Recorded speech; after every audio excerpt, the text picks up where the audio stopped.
नमस्कार, मैं हूं अंजलि इस्टवाल और देश की बात में आपका स्वागत है। दिल्ली में जारी ऑक्सीजन संकट पर हाईकोर्ट ने नाराजगी जताई है और चेतावनी देते हुए कहा है कि केंद्र, राज्य या स्थानीय प्रशासन का कोई भी अधिकारी ऑक्सीजन सप्लाई में बाधा डालेगा तो उसे लटका देंगे। हाईकोर्ट ने दिल्ली सरकार से कहा कि ऐसे अधिकारी की जानकारी हमें दें, हम उस पर कार्रवाई करेंगे। हाईकोर्ट ने दिल्ली में ऑक्सीजन की कमी पर केंद्र से पूछा कि दिल्ली के लिए आवंटित 480 मीट्रिक टन ऑक्सीजन कब तक मिलेगी। साथ ही हाईकोर्ट ने कहा कि सभी ऑक्सीजन सप्लायर दिल्ली को सप्लाई से जुड़ी सारी जानकारी देंगे। हाईकोर्ट ने केंद्र और दिल्ली सरकार को मिलकर काम करने के लिए कहा। साथ ही कहा कि अगर किसी राज्य में जरूरत कम हो तो वो ऑक्सीजन अपनी दिल्ली को दे दें।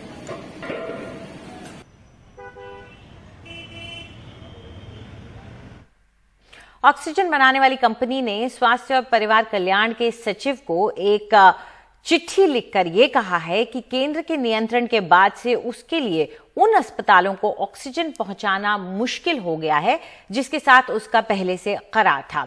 आइनॉक्स ने अपनी चिट्ठी में लिखा है कि केंद्र के नियंत्रण लेने से पहले उसका 45 अस्पतालों को 140 मीट्रिक टन ऑक्सीजन देने का करार था। अब केंद्र ने आइनॉक्स का निर्धारण 140 मीट्रिक टन से घटाकर 105 मीट्रिक टन कर दिया है। अब जब 17 अस्पतालों को 100 मीट्रिक टन ऑक्सीजन दी जा रही है तो बाकी के 28 अस्पतालों को ऑक्सीजन कहां से दे, ये आइनॉक्स का कहना है। दिल्ली सरकार का भी यह आरोप है कि केंद्र सरकार ने आइनॉक्स कंपनी का निर्धारण 140 मीट्रिक टन से घटाकर 105 मीट्रिक टन कर दिया। दिल्ली के कई अस्पतालों में ऑक्सीजन की भारी किल्लत की खबर लगातार आ रही है। वहीं इस कमी के चलते कई मरीज अपनी जान भी गंवा रहे हैं। दिल्ली के जयपुर गोल्डन हॉस्पिटल में ऑक्सीजन का प्रेशर कम होने से 25 गंभीर कोरोना मरीजों की मौत हो गई। यहां ऑक्सीजन कल रात 9 बजे पहुंचना था, जो रात 12 बजे पहुंचा। यहां अब भी 215 कोरोना मरीज भर्ती हैं, जिनमें से कईयों को ऑक्सीजन की जरूरत है। फिलहाल यहां एक बार फिर ऑक्सीजन की कमी हो गई है, जिससे भर्ती मरीजों की जान पर संकट बन गया है।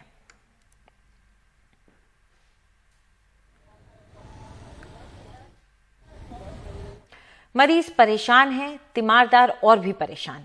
जिन लोगों ने अपनों को खोया है, उनके दर्द को बयां करना मुश्किल है। कुछ ऐसी ही आवाजों को सामने लेकर आ रहे हैं सौरभ शुक्ला। इस वक्त जयपुर गोल्डन हॉस्पिटल के बाहर हैं और जो हालात हैं वो शायद लफ्जों में बयान नहीं कर सकते हम।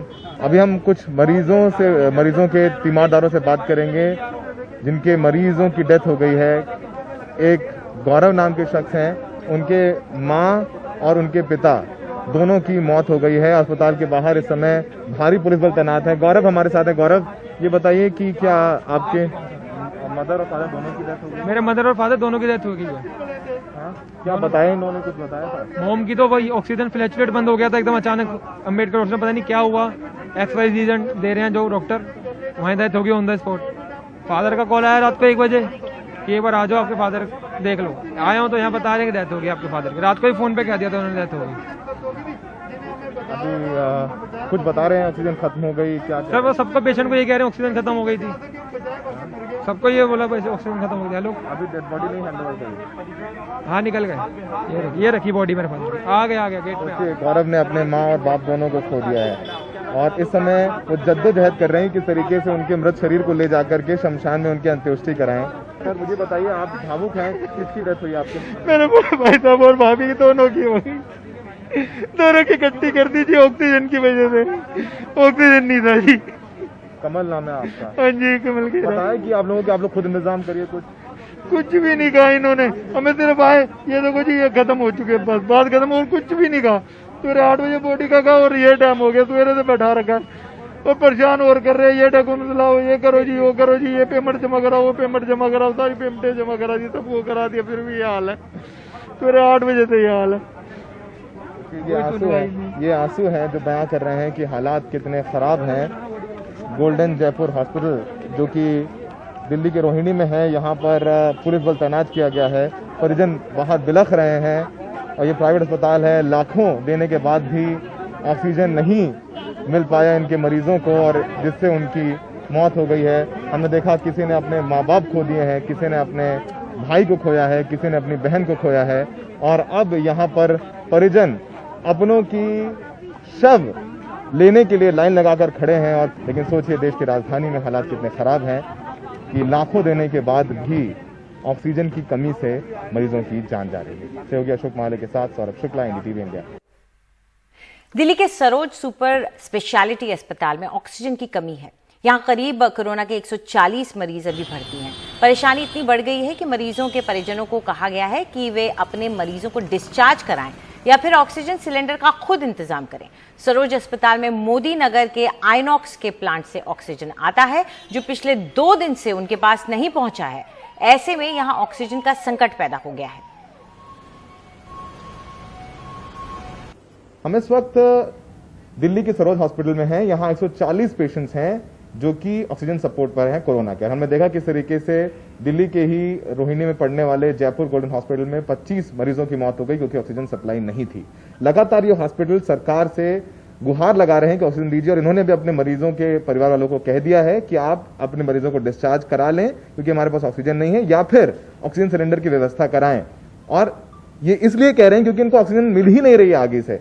हमारे साथ डॉक्टर भरद्वाज हैं जो कि हेड और डिपार्टमेंट सर्जरी है यहाँ पर। सर, क्या हालात हैं इस वक्त? इस समय न केवल हमारे हॉस्पिटल में बल्कि दिल्ली के हर हॉस्पिटल में हालत अच्छे नहीं है। It's a intense crisis because of कि ऑक्सीजन नहीं है, ऑक्सीजन की सप्लाई बहुत कम है, पेशेंट बहुत ज़्यादा है, इसलिए क्राइसिस हमारे हॉस्पिटल में बहुत ज़्यादा है। तो कितने पेशेंट्स हैं आपके? इस समय हमारे हॉस्पिटल में 141 पेशेंट हैं जो कि कोरोना के हैं, और उसके अंदर से तकरीबन 103 patients oxygen, ventilator, high flow या बाईपेप है। सर, आपको आइनॉक्स मोदी नगर से सप्लाई मिलती है, और परसों भी जैसे पता चला है कि आपको जितनी जरूरत थी उतनी सप्लाई नहीं मिल पाई। क्या सरकार के लोग नहीं सुन रहे हैं? आइनॉक्स क्या कह रहा है? क्योंकि हमें पता है कि लगातार कल रात से आप लोग हमें भी अप्रोच कर रहे हैं, हम भी बोल रहे हैं अथॉरिटी से, कोई जवाब नहीं मिल रहा। एक्चुअली में क्या है, मैं आपको अपनी बात ऐसे समझाता हूं कि जो ये लिक्विड ऑक्सीजन है इससे बड़े हॉस्पिटल चलते हैं, जो सिलेंडर्स हैं उनसे छोटे हॉस्पिटल्स या नर्सिंग होम चलते हैं। ये लिक्विड ऑक्सीजन बनाने वाले हमारे एरिया में या हमारे दिल्ली में या पूरे नॉर्थ इंडिया में 2 ही लोग हैं, आइनॉक्स एंड लिंडे। ये लोग पहले से ही ऑक्सीजन बना रहे हैं। एक एग्जाम्पल देता हूं कि जब कोविड नहीं था तो ये मान लीजिए 100 बनाते थे तो पूरी दिल्ली को अच्छे से चल रहा था और हर हॉस्पिटल में पेशेंट फुल थे और 100 में काम चलता था। लास्ट ईयर जब कोविड आया तो डिमांड कोविड की वजह से 100 से बढ़ गई 250 की, तो वो 100 का 175 तो दे पाया, 250 नहीं दिया उसने, तो वो क्राइसिस उस समय आई। अब इस समय कोविड पेशेंट ज्यादा हैं, सर्ज ज्यादा है, डिमांड ज्यादा है, तो ये डिमांड 100 से बढ़ के हुई 450, लेकिन उसकी कैपेसिटी तो 100 से 175 तक ही बनाने की है, वो कहां से दे? तो क्राइसिस ये है कि डिमांड ज्यादा है, बना हम पा नहीं रहे, प्लांट्स हमारे पास है नहीं, तो हम कहां से लाए ऑक्सीजन? सर, अब आपने मरीजों के घर वालों को क्या बोला है? हमने ये बोला है कि इस समय हमारे पास ऑक्सीजन खत्म होती जा रही है, हम लोग बैकअप पे हैं सिलेंडर से, और जो 1-1.5 घंटे के अंदर खत्म हो जाएगी। सब पेशेंट्स को ये अलर्ट किया गया है कि काइंडली मेक योर, कृपया अपना अरेंजमेंट अपने आप बनाएं, अगर हो सकता है तो वेरी गुड, नहीं तो हम सब लोग मिलकर जो भी कंसिक्वेंसेस होंगे फेस करेंगे। आज सुबह खबर आई कि दिल्ली के मूलचंद अस्पताल में कुछ ही घंटे की ऑक्सीजन बची है। हालांकि समय रहते ऑक्सीजन पहुंच गई, लेकिन ऑक्सीजन की किल्लत के बीच कोरोना मरीजों के परिजन परेशान है। वहां का हाल बता रहे हैं हमारे सहयोगी अक्षय डोंगरे। इस वक्त हम दिल्ली के मूलचंद अस्पताल में मौजूद है और मूलचंद अस्पताल ने सुबह इमरजेंसी के कुछ मैसेजेस भेजे थे कि उनका ऑक्सीजन लेवल बस ख़त्म होने वाला है, महज कुछ घंटों का बैकअप बचा है। और अस्पताल में हालत ये थी कि मरीज़ों को लेकर चिंता अस्पताल में डॉक्टरों की काफ़ी ज़्यादा बढ़ गई थी। यहाँ पर आप देख सकते हैं कि सिलेंडर टेम्प्रेरी अरेंजमेंट किया गया था सिलेंडर्स का, जो यहाँ पर लाए गए थे ताकि अगर ऑक्सीजन पूरी तरह से ख़त्म हो जाता है, कोई सप्लाई नहीं आता है, तो उस हालत में उनको यूज़ किया जाता। कुछ राहत दिल्ली सरकार की तरफ से दी गई। दिल्ली सरकार ने 500 लीटर का लिक्विड ऑक्सीजन अस्पताल को मुहैया कराया और जब तक वो चल रहा है, एक बड़ी राहत की खबर ये है कि तकरीबन 24 घंटे का बैकअप, अगर हम बात करें लिक्विड ऑक्सीजन की, तो वो अस्पताल को मिल गया है। तकरीबन 1.5 टन का लिक्विड मेडिकल ऑक्सीजन अस्पताल को मिला है। इससे तकरीबन 24 घंटे पेशेंट का इलाज हो पाएगा। लेकिन एक परमानेंट समाधान क्या है, एक स्थायी समाधान क्या है और कितनी चिंता परिवार वालों के मन में है, वो जानने के लिए इस वक्त हमारे साथ एक केरला का परिवार मौजूद है। आप लोगों के रिलेटिव कोविड वार्ड में हैं, किस तरह की चिंता आपके मन में है? मेरे भैया कोविड वार्ड में है, 3 दिन से एडमिट हो गया है। उसका कंडीशन इतना बैड नहीं है, बेटर है, बट डॉक्टर्स आर ऑल्सो अच्छी तरह से देख रहे हैं, नर्सेस भी अच्छी तरह से देख रहे हैं। बट आज पता चला ऑक्सीजन बहुत सप्लाई शॉर्टेज है, इसलिए हम बॉम्बे से फ्लाइट ऑन किया इधर बिकॉज, एंड ये हमारा बहुत प्रॉब्लम है बिकॉज कैसे हम अगर पेशेंट को ऑक्सीजन नहीं मिला तो मेडिसिन नहीं है तो भी ठीक है, बट ऑक्सीजन नहीं मिला तो पेशेंट कैसे सर्वाइव करेगा। इस बहुत तकलीफ करते हैं और घर से भी वापस केरला में भी बहुत घबराहट है कैसे होगा। तो रिलेटिव्स आल्सो डरे हुए हैं, मतलब बहुत डरा हुआ है। कोरोना की दूसरी लहर में इस बार मौतें भी ज्यादा हो रही हैं। कल जारी हुए आंकड़ों के मुताबिक दिल्ली में एक ही दिन में 348 लोगों की मौत हुई, जो एक दिन में दिल्ली में कोरोना की हुई अब तक की सबसे ज्यादा मौतें हैं। इस माहौल में शमशान घाट पर बड़ी तादाद में शव भी पहुंच रहे हैं। ये तस्वीरें दिल्ली के यमुना के किनारे मौजूद निगमबोध घाट की हैं, जहां एक ही समय पर दर्जनों शवों का अंतिम संस्कार किया जा रहा है। एक तरफ बड़ी संख्या में चिताएं जल रही हैं, ठीक उसी वक्त करीब उतनी और चिताएं अंतिम संस्कार के लिए तैयार की जा रही हैं। ये दृश्य वाकई में डराने वाले हैं।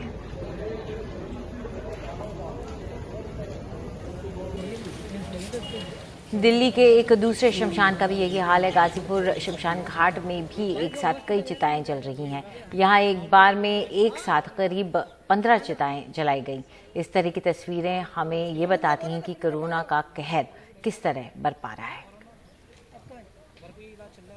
भाई घर पे से बाहर नहीं।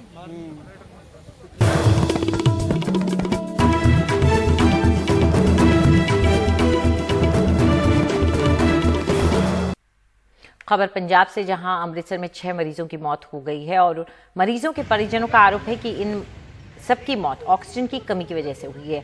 जिन 6 मरीजों की अस्पताल में मौत हुई उनमें से 5 कोरोना के मरीज थे।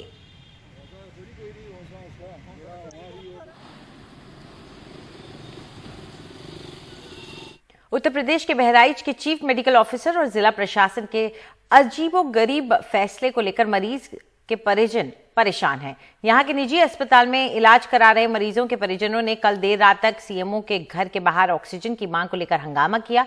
इनका हंगामा इतना बढ़ गया कि वहां पुलिस को बुलाना पड़ा, जिसके बाद हालात को काबू में किया गया। बहराइच के प्राइवेट अस्पतालों में बच्चों और सांस के मरीजों का इलाज चल रहा है। सीएमओ ने इन अस्पतालों के ऑक्सीजन सिलेंडर के उपयोग व रीफिलिंग पर रोक लगाकर पुलिस का पहरा बैठा दिया है।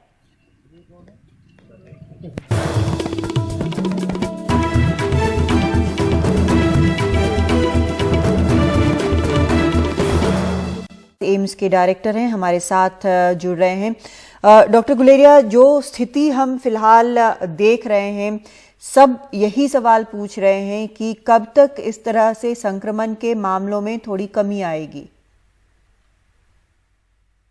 आपकी बात सही है कि अभी केसेस बहुत ज़्यादा हैं और हमें पूरी कोशिश करनी चाहिए कि हम इनको कम करें। और ये अगर हम इन केसेस को जल्दी कम करना चाहते हैं तो वो कुछ हद तक हमारे हाथ में है, क्योंकि ये जो वायरस है ह्यूमन टू ह्यूमन स्प्रेड है, एक व्यक्ति से दूसरे व्यक्ति में ही फैलता है। तो अगर हम कंटेनमेंट जोन बना पाए, जहां जहां पे केसेस जा रहा है उन एरियाज में कंटेनमेंट या लॉकडाउन करें, तो हम चेन ऑफ ट्रांसमिशन को रोक सकते हैं और केसेस कम हो सकते हैं। अगर हम ये पूरी कोशिश करेंगे तो अगले 2-3 हफ्ते में हमारे केसेस एकदम फिर कम हो सकते हैं। लेकिन अगर ये हम नहीं कर पाएंगे तो फिर तो केसेस अभी कुछ हफ्ते तो और बढ़ सकते हैं। जी, एक जो बड़ी समस्या हम लगातार देख रहे हैं वो ऑक्सीजन की है। एक ये भी खबर आ रही है कि एम्स में भी ऑक्सीजन की कमी हुई है, आप और पेशेंट्स नहीं ले रहे हैं। एम्स में अभी कोई ऑक्सीजन की कमी नहीं है। हमारे यहाँ अभी 800 से ज़्यादा दाखिल पेशेंट हैं जो कोविड के पॉजिटिव हैं, और हमारी इमरजेंसी में ऑलमोस्ट 100 से ज़्यादा पेशेंट वेट कर रहे हैं जो कोविड पॉजिटिव हैं। क्योंकि उनकी ऑक्सीजन डिमांड एकदम बढ़ गई थी, तो हमने अपनी वहाँ की पाइपिंग थोड़ी सी एडजस्ट करने के लिए कुछ देर के लिए इमरजेंसी को रिस्ट्रिक्ट किया था। हमारे यहाँ ऑक्सीजन की अभी फिलहाल कोई कमी नहीं है। हमारे जो चारों एरियाज हैं, चाहे हम झज्जर की बात करें, ट्रॉमा सेंटर की बात करें, मेन हॉस्पिटल की बात करें या सीएन सेंटर की बात करें, सब जगह अभी ऑक्सीजन जो है वो अवेलेबल है। डॉक्टर गुलेरिया, आप बोल रहे हैं कि रीएडजस्ट किया, इसका क्या मतलब होता है? आम आदमी अगर इसको समझना चाहे, क्या मतलब है इसका? इसका ये मतलब कि हमें जो है पॉइंट्स जो हैं ज़्यादा चाहिए होंगे। जैसे मान लो हमारे पास ऑक्सीजन के एक इमरजेंसी में आपने 50 पॉइंट लगाए हैं, 50 पॉइंट्स हैं। अब आपके पास 100 पेशेंट्स आ जाते हैं, तो आप अपनी ट्यूबिंग को रीएडजस्ट करते हो जिससे अब 100 पॉइंट्स बन जाए, जिससे 100 लोगों को ऑक्सीजन एकदम मिल पाए। तो वो आपको थोड़ा सा, क्योंकि आपके इमरजेंसी में जो आपने स्ट्रक्चर बनाया वो इतने लोगों के लिए बनाया था, जब केसेस एकदम बढ़ जाते हैं और स्पेशली जो ऑक्सीजन रिक्वायरमेंट के केसेस हैं, नॉर्मली ये होता है कि अगर हम देखें इमरजेंसी में कुछ केसेस होते हैं जिनको ऑक्सीजन की जरूरत होती है, कुछ ऐसे हैं जिनको, जैसे मान लो किसी को डेंगू है, उसको प्लेटलेट्स की जरूरत है, ऑक्सीजन की जरूरत नहीं है, या किसी को और कोई इमरजेंसी है जिसके कारण खून की उल्टी आ रही है, तो उसको और ब्लड की जरूरत है, ऑक्सीजन की जरूरत नहीं है। लेकिन क्योंकि पैंडेमिक हो रहा है और इतने केसेस आ रहे हैं, तो जिन लोगों को ऑक्सीजन की जरूरत है एज इन प्रोपोर्शनेट वो एकदम बढ़ गया है। तो इमरजेंसी को इसलिए रीएडजस्ट करना पड़ता है कि अब हमारे पास ज्यादा ऑक्सीजन के पॉइंट्स हो, जिससे हम ज्यादा लोगों को ऑक्सीजन दे पाए। जी, बाकी भी हम देख रहे हैं हॉस्पिटल्स में काफ़ी ऑक्सीजन की कमी है और पेशेंट्स को लौटाया जा रहा है, डिस्चार्ज किया जा रहा है। आप इतने लंबे वक्त से देख रहे हैं, मैनेज भी कर रहे हैं, डायरेक्टर रहते हुए इतने बड़े अस्पताल को, आपकी क्या सलाह होगी इन हॉस्पिटल्स के लिए जो अब मरीजों को ऑक्सीजन देने के लिए बिल्कुल कुछ भी नहीं है उनके पास? देखिए, हमें दो मैकेनिज्म्स करने हैं। एक तो अपनी जो है कैपेसिटी, जहां जहां से हम ऑक्सीजन ला सकते हैं, कुछ देश के ऐसे हिस्से हैं जहां पे ऑक्सीजन अभी सरप्लस है, अगर हम वहां से यहाँ पे ला सकते हैं, जैसे ईस्टर्न पार्ट है, हम बंगाल, उड़ीसा या झारखंड की बात करें, वहाँ ऑक्सीजन की कैपेसिटी अभी भी काफ़ी ज़्यादा है, जो वहाँ पे उनको ज़रूरत नहीं है, तो अगर वो हम ला सकें। दूसरा, मिसयूज ऑफ ऑक्सीजन कम कर पाएँ। कई दफ़ा ऐसा होता है ऑक्सीजन का जो पॉइंट है वो खुला रह जाता है और ऑक्सीजन वेस्ट हो जाती है। तो हमें हर हॉस्पिटल को अपनी एक टीम बनानी चाहिए जो हर एक एरिया को चेक करें कि यहाँ ऑक्सीजन कहीं लीकेज तो नहीं हो रहा, कहीं वेस्ट तो नहीं हो रही, ऑक्सीजन की यूज़ जो है वो ऑप्टिमम हो। हम ये कहते हैं कि अगर आपकी सैचुरेशन 93, 94 है तो यही ठीक है, इससे ज़्यादा ऑक्सीजन की ज़रूरत नहीं है। कई लोग बहुत ज़्यादा ऑक्सीजन यूज़ करते हैं सैचुरेशन 98, 99 मेंटेन करने में, वो एक्चुअली वेस्टेज है। तो अगर पेशेंट की सैचुरेशन 93, 94 है तो उतनी ऑक्सीजन दे, जो ऑक्सीजन बच जाती है वो दूसरे पेशेंट के काम आ जाएगी। तो optimum use of oxygenation, preventing leakage, और साथ में trying to get oxygen from other sources जहाँ पे कंट्री में सरप्लस है, वो करना पड़ेगा। और अगर वो करेंगे तो 1-2 दिन में ऑक्सीजन की जो शॉर्टेज है वो कुछ हद तक मीट हो सकती है।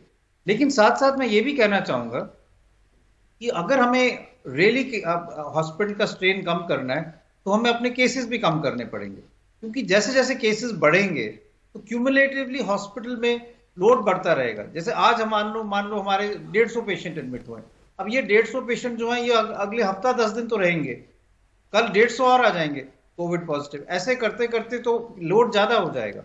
इसलिए अगर हम कोविड के नंबर्स नहीं कम करेंगे तो हमारे जो है कि हॉस्पिटल में स्ट्रेन हमेशा रहेगा। और इसलिए मैं जैसे शुरू में कहा कि जहां जहां पे हमारी केस पॉजिटिविटी ज्यादा है, जहां हम देख रहे हैं कि बीमारी बहुत फैल रही है, वो उनको कंटेनमेंट जोन्स बनाए, वहां पे पूरा लॉकडाउन करें, जिससे वहां पे केसेस कम हो और वहां से इन्फेक्शन दूसरी जगह ना फैले। तो हमें अपने केसेस भी कम करने हैं और हॉस्पिटल का इंफ्रास्ट्रक्चर भी बढ़ाना है। दोनों चीज अगर हम साथ साथ कर पाएंगे तभी हम इस चीजों को मैच कर पाएंगे। जी, हम कई ऐसे केसेस देख रहे हैं जहां पर जो मरीज है वो घर पर है, उसके लिए ऑक्सीजन सिलेंडर का इंतजाम हो गया है, तो क्या कोई ऐसी चीज है जिसका मरीज या उनके तीमारदार को खास ख्याल रखना चाहिए इनके इस्तेमाल में? तो ऑक्सीजन का फ्लो रेट उतना ही रखना चाहिए जिससे ऑक्सीजन जैसे मैंने कहा 93, 94 रहे। आप पेट के बल लेटें, अगर आप पेट के बल लेट के सांस लेंगे तो आपकी ऑक्सीजनेशन वैसे ही बढ़ेगी। तो हम जैसे कहते हैं कॉन्शियस प्रोनिंग, कि आप प्रोन हो जाएं, जिससे आपकी ऑक्सीजनेशन बढ़ेगी, आपके फेफड़े ज्यादा एक्सपैंड हो पाएंगे। और अगर आपको और भी कोई सिम्टम हो, बेहोशी हो रही हो, उल्टियां हो रही हो या तेज बुखार हो रहा हो, तो अपने डॉक्टर से जरूर संपर्क करें कि और कोई कॉम्प्लिकेशन तो नहीं हो रही जिसके लिए हॉस्पिटल में आने की जरूरत पड़ सकती है। जी, इन सब चीज़ों के बीच हमने देखा है कि इन्फेक्शंस कितनी तेज़ी से फैल रहे हैं। एक बहुत इम्पॉर्टेंट पॉइंट जो मुझे लगता है वो ये है कि लोग बहुत घबरा रहे हैं, बहुत दहशत है बिल्कुल सही, ये एक इशू है क्योंकि इसके कारण कई चीजें हो रही हैं जो एक्चुअली हेल्थ केयर में ज्यादा बाधा डाल रही हैं। जैसे लोगों में पैनिक हुआ है तो लोगों ने सिलेंडर होर्डिंग करके शुरू कर दी है। कई कई लोगों ने अपने घर में 5-5, 6-6 ऑक्सीजन सिलेंडर रख लिए हैं। अब ये एक्चुअली ऑक्सीजन का वेस्टेज है क्योंकि आपको चाहिए नहीं है और जिसको चाहिए उसको मिल नहीं रहा है क्योंकि आपने अपने घर में ऑक्सीजन होर्ड किया हुआ है। कई लोगों ने रेमडेसिविर के इंजेक्शन जो है वो अपने घर में होर्ड किए हुए हैं। तो मैं तो सब लोगों से ये अपील करूंगा कि पैनिक ना करें। अगर हम सब इकट्ठे मिलकर लड़ेंगे तो हम इस लड़ाई में जीतेंगे, लेकिन अगर हम अलग अलग चीजें करना शुरू कर देंगे तो हम अपने ही किसी सिटीजन को हार्म करेंगे। इसलिए मेरा ये मानना है कि हम सब एक कंबाइंड एफर्ट करें to fight against this pandemic. इस तरह से एक्चुअली ज्यादा नुकसान हो रहा है। जी, आपका बहुत शुक्रिया हमसे बातचीत करने के लिए डॉक्टर गुलेरिया।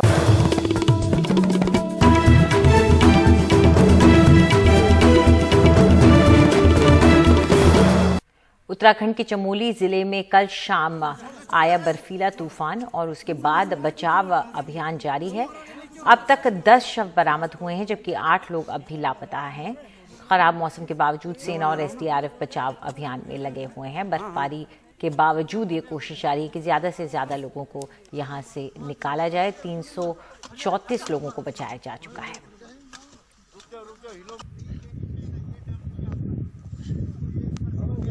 और इस पर ज्यादा जानकारी के लिए सीधा रुख करते हैं हमारे सहयोगी राजीव रंजन का। राजीव, ये बचाव अभियान इस वक्त कैसा चल रहा है? अब बिल्कुल कह सकते हैं कि बहुत बड़ा अभियान चल रहा है सेना के लिए और खासतौर से बीआरओ के लिए। काफी दुखद खबर है। आपको बता दें कि 23 अप्रैल को शाम को 4 बजे के आसपास बर्फीली तूफान आता है और उस इलाके में जो हिमस्खलन होता है और जो ग्लेशियर जो टूटने की वजह से वहां पर अब तक जो जानकारी मिल पाई है 10 लोगों की मौत हो गई है और 8 लोगों का कोई अभी तक पता नहीं चल पाया है। और सबसे बड़ी बात आपको ये बता दें कि वहां पर एक पुल का निर्माण हो रहा था। बीआरओ एक पुल का निर्माण कर रही थी और वहां से 3 किलोमीटर दूर जो है सेना का कैंप था। वहां से आने में भी अच्छा खासा वक्त लगा। एसडीआरएफ की टीम भी लगी क्योंकि उस इलाके में लगातार पिछले 5-6 दिनों से बारिश हो रही थी, बर्फबारी हो रही थी। इस वजह से पूरा इलाका जो है कह सकते हैं कि खराब मौसम के चपेट में आ गया था। बड़ी मुश्किल से जो है वहां पर राहत अभियान, बचाव अभियान पहुंचा है और अभी भी चल रहा है। अभी बता दें जबकि पूरा हालात बहुत ज्यादा खराब हो चुका है और यही वजह से कि जो राहत और बचाव अभियान जो जोर शोर से चलाया गया 384 लोगों को वहां से बचाया जा चुका है। लेकिन अभी भी कई चीजें हैं जिसको क्लियर करने में अभी वक्त लगेगा क्योंकि मौसम जो वहां पर इस काम के लिए सबसे बड़ा रोड़ा सामने बन रहा है। जी जी, संक्षिप्त में ये भी जानना चाहेंगे कि जो लोग बचाए गए हैं उनको किस तरह की मदद इस वक्त मिल रही है? देखिए हर लेवल पर उनको मदद देने की कोशिश की जा रही है। फिलहाल जो लोग बचे हुए हैं और जिनकी कुछ हालत खराब है, जो मेडिकल सुविधा जो वो सारी दी जा रही है और ज्यादातर जो लोग जो थे वो मजदूर थे जिनको बीआरओ जो है बॉर्डर रोड्स ऑर्गेनाइजेशन जो वहां सड़क बनाने के लिए उनको ठेके पर उनको लेके जाती है और उनका सारी सुविधाओं का ख्याल रखती है। लेकिन यहाँ पर सेना और जो राज्य सरकार दोनों मिलकर जो है जो बचाए गए लोग हैं उनका पूरा ख्याल रख रही है और जिनको मेडिकल सुविधा चाहिए उनको मेडिकल सुविधा प्रदान किया जा रहा है अभी फिलहाल।